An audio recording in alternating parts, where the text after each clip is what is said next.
وأشهد أن محمدا عبده ورسوله اللهم صل وسلم وبارك عليه وعلى آله وأصحابه ومن اتبع نهجه إلى يوم الدين أما بعد. Chers frères et sœurs islam, celui qui ne peut pas chercher le Qadr pendant toutes les 10 dernières nuits, il s'efforce de la chercher dans les 7 dernières nuits, comme l'a dit le prophète sallallahu alayhi wa sallam.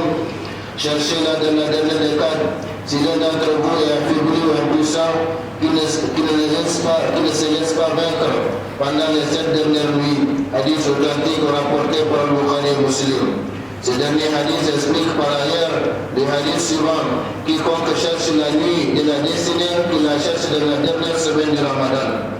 Il est connu dans la tradition prophétique que la connaissance précise de la nuit de Laylatul Qadr a été retirée à cause de la discussion de certains compagnons du prophète sallallahu alayhi wa sallam au moment où il voulait les informer de cela.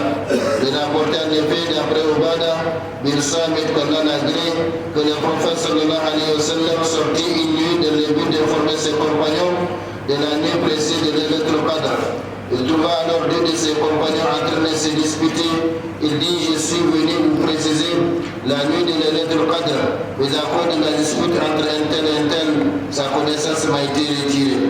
Je souhaite que cela soit un bien pour vous. Cherchez-la alors dans les 9 jours restants, ou les 7 jours restants, ou encore les 5 jours restants. Hadith authentique rapporté par le Bukhari. Effectivement, chers frères et sœurs islam, la perte de la connaissance précise de Laylatul Qadr a été un bienfait pour la Ummah islamique, car elle permet aux musulmans de multiplier les efforts et les bonnes œuvres pendant 10 nuits d'affilée, ce qui leur procurera plus de récompenses et d'avantages de la miséricorde et de la satisfaction d'Allah subhanahu wa ta'ala. Par conséquent, quiconque se laisse priver par paresse des bienfaits de cette nuit tellement bénie a sans doute perdu un bien inégalable et une occasion inestimable, et il a lésé sa propre personne. Vu ce qui précède, il n'est ni correct ni permis de fixer la nuit de la destinée en une seule nuit déterminée, comme les gens ont l'habitude de le faire en la fixant la 27e nuit du Ramadan de chaque année. C'est une erreur qui contredit les enseignements du prophète sallallahu alayhi wa sallam, qui a affirmé que la connaissance précise de cette nuit a été retirée. Il a par conséquent recommandé à ses compagnons et à la Ummah islamique tout entière de la chercher dans la dernière décade de Ramadan, en donnant lui-même l'exemple pragmatique et concret de cette recherche, en se retraitant complètement à la mosquée pendant les 10 dernières nuits du Ramadan. Vu l'importance capitale de cette nuit bénie, d'une part, et d'autre part sa bonne connaissance précise, il incombe aux musulmans qui espèrent la rencontre de son Seigneur ainsi que la récompense réservée aux bienfaiteurs de fournir tous ses efforts pour animer cette dernière décade par la multiplication de bonnes œuvres, en veillant les nuits comme le prophète sallallahu alayhi wa sallam avait l'habitude de le faire. Il a par ailleurs dit: quiconque passe la nuit de Laylatul Qadr en adoration mêlée de la prière et d'une sincère foi en Allah et de la conviction inébranlable à la récompense divine, Allah lui pardonnera ses péchés antérieurs, rapportés par le Bukhari et Muslim. Il est particulièrement recommandé de multiplier l'invocation, comme le prophète sallallahu alayhi wa sallam a enseigné à notre mère Aïcha, qu'Allah soit satisfait d'elle, lorsqu'elle demanda au messager d'Allah: que dois-je dire si je parviens à la nuit de la destinée?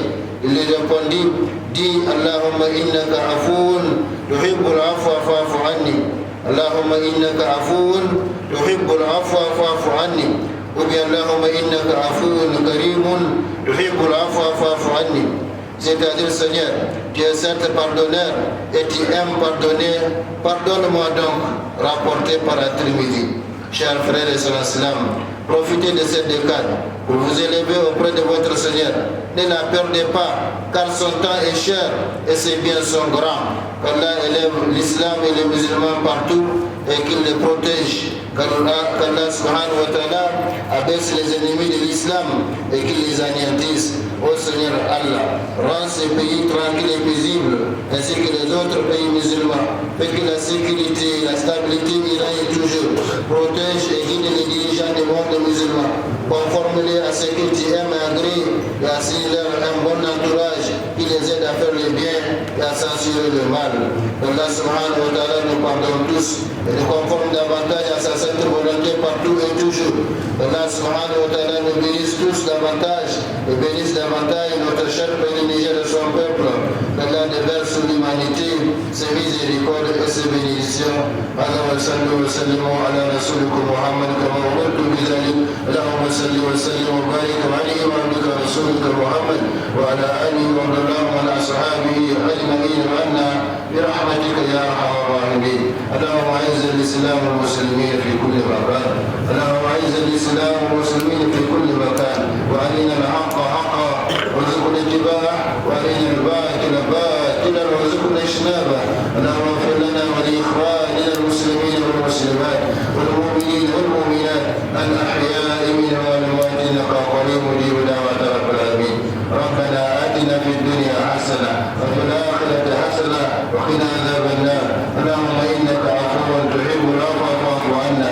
اللهم انك عفو تحب العفو فاعف عنا برحمتك يا ارحم الراحمين.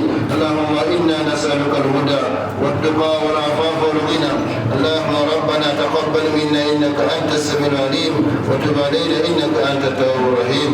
اللهم صل وسلم وبارك وعنهم على عبدك ورسولك محمد وعلى اله واصحابه اجمعين. سبحان ربك رب العزه عما يصفون وسلام على المرسلين والحمد لله رب العالمين. اقيموا الصلاه يرحمكم الله.